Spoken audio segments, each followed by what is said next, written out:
Dan, so CinemaCon recently was in the States. How does that affect the cinema business here in New Zealand?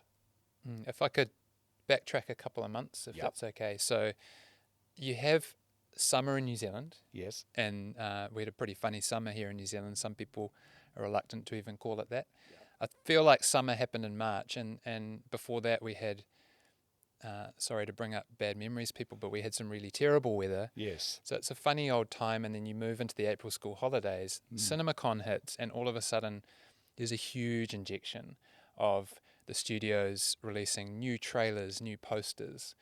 A whole lot of screenings happen at CinemaCon, whether it's the first half hour of a film or an entire screening. Oh, okay. And so people start to see the films that are coming out in the American summer, which is, of course, June and July.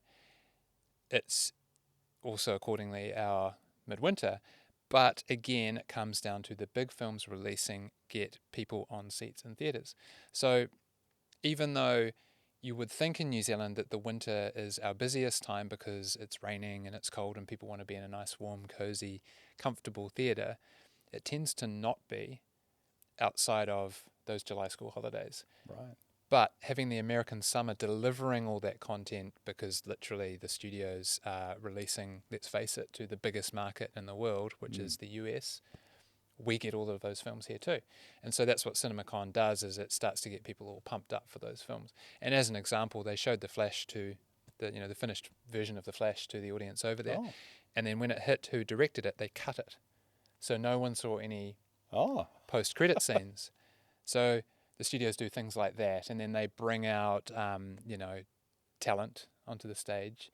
Ryan Gosling was there to talk about Barbie. He had a cool Greta Gerwig t-shirt on, Right. which is very cool. The director of Barbie, which is coming up and is creating a lot of buzz.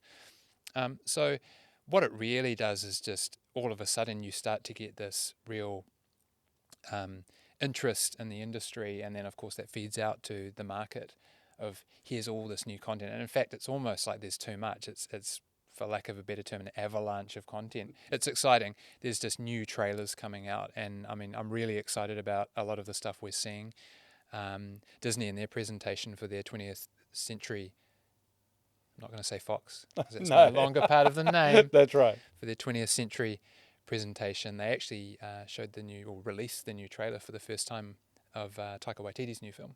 So, that's what it's all about, is showing people what's coming up, and there's a lot of it, and getting people really excited, and it's invigorating for sure.